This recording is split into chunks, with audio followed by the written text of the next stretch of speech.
We covered a bit of the CNN panel earlier this morning, but I wanted to jump into a different portion here just to fully cover the ethnic cleansing in which Trump is utilizing his position as president to advocate for in a way that you wouldn't get if you just watched the CNN panel.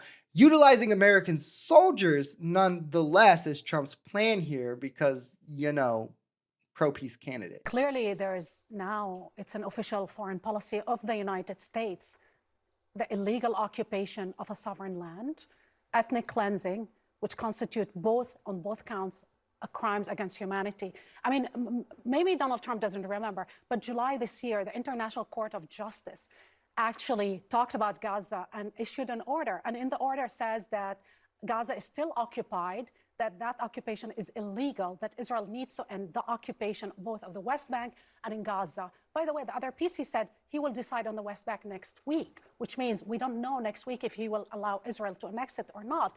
I mean, in 30 years, I've been covering foreign policy.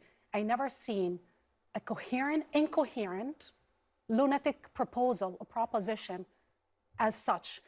He just put a target on every serviceman back tonight because the region is on fire already, and he's setting the whole region further on fire. The tensions in the Middle East are largely over these very lands, in which both groups consider holy and isn't going to change just because you move one 1,000 miles away or something, especially when all the surrounding countries are still in coalition with them.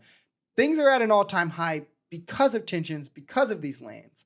Despite that, Trump is fine risking the lives of our sons and daughters, our young American soldiers, by sending them into this environment for God knows who long. Last time a Republican president did this, it was 20 plus years until, thank God, a Democratic president, Joe Biden, got us out of there to commit crimes against humanity nonetheless is what he wants us to do, which is also oddly just like the last Republican president had us do because history has a strange way of repeating itself and lefties are always right about the right. Next time any MAGA wants to pretend that we're fake news or wrong, I'm just going to tell them to hold this L politely because this is exactly as she described it here. It's an act of lunacy. It's imperialism full-throated. I mean, this is one of the craziest acts that has ever been put forth by a president. It could easily spill over into full-on war. And it's going to put each and every one of our troops in the region at risk. But not only that, it's also forcibly removing an entire culture from its home and forcing it into a different culture and country because you see economic promise from taking over the area. Right. I agree with everything you said. And I think to have the president of the United States advocating for ethnic cleansing is horrendous and unprecedented and deserves its own hearing. It also, to me, reveals a deep ignorance of the situation in the Middle East on the part of the President of the United States because the plan that he articulated doesn't match any reality in the region. It has no chance of actually happening because none of the Arab states are going to take 2 million people, and they're not going to leave anyway, and there's no mechanism to actually get them out if they wanted to leave, which they don't. And so the whole idea is based in a fundamental misunderstanding of what's going on in the region. So we've sacrificed our moral authority as a nation for nothing, for no tangible benefit, and undermined the ceasefire and the peace deal that Trump says that he wants. And this is the most pragmatic way to put it. The Arab states have been offered to take in the Palestinians before. They've rejected, as they should, by the way. Ethnic cleansing is wrong and illegal for a reason, and the precedents this would set going forward would be insane. And I mean, also, not all Arabs are the same, just like not all Europeans are the same. Blending cultures like this isn't as easy as saying, well, they're both brown and Arabs. Like this is literally whitewashing of culture, right? But also, the means to make this happen is quite literally zero. Trump is just 180ing his stance of pro-peace, degrading the moral standing of America as the leader of the free world and defender of sovereign democracies because why does that matter? For what?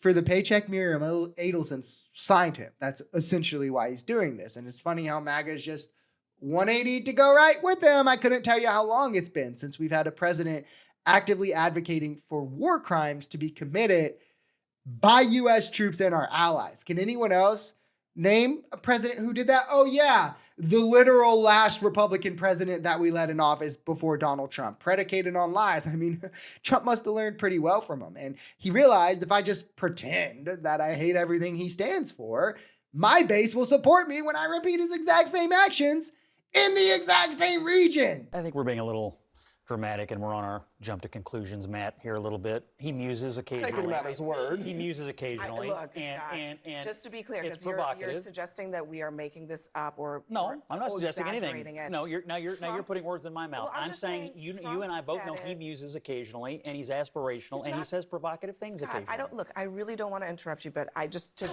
You for don't? my own, I think I have to come to my own defense here in saying Donald Trump, with his own words, said this is what he wants to do. He wasn't musing. He was looking down at a piece of paper. I've been in a room with him, just like that, with foreign leaders, looking down at a piece of paper. He is reading a statement that was prepared for him.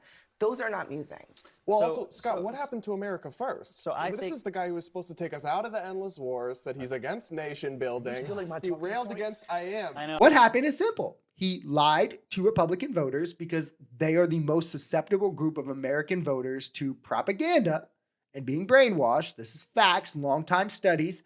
So if he just tells them what they want to hear, he can just do whatever because they'll buy into the propaganda, and he knows this. And guess what? They fell for it. #1 dupe award goes to MAGA once again, all the while so confident that everyone else was brainwashed. It's almost remarkable if I didn't feel bad for them. And I love the cope that MAGA has to go through with this, the curve that they want to grade him on because of this, like in which they would never give to a Democrat. Of course, it's, oh, well, he didn't mean it, or, oh, well, it was verbatim what he said, or, we'll have to see how it turns out. Or with Netanyahu, I mean, that's just how Trump is. And, he's playing 5D chess and he's using it as an intimidation tactic to get a better deal. And it's just, he's definitely not a deranged old man who probably shit himself and then walked out into this press conference and doesn't really know where he is. And Miriam Edelstein and Jared Kushner was just like, hey, like Gaza could be the next Mar-a-Lago, like sell that to the people. I mean, the establishment won. This is imperialism taking over, all jokes aside. This is the completion of the genocide. This is the end result, I think all parties, outside of the Palestinians, of course, were hoping for in terms of Donald Trump and Netanyahu. The people have never had less power than they do now. Free Palestine.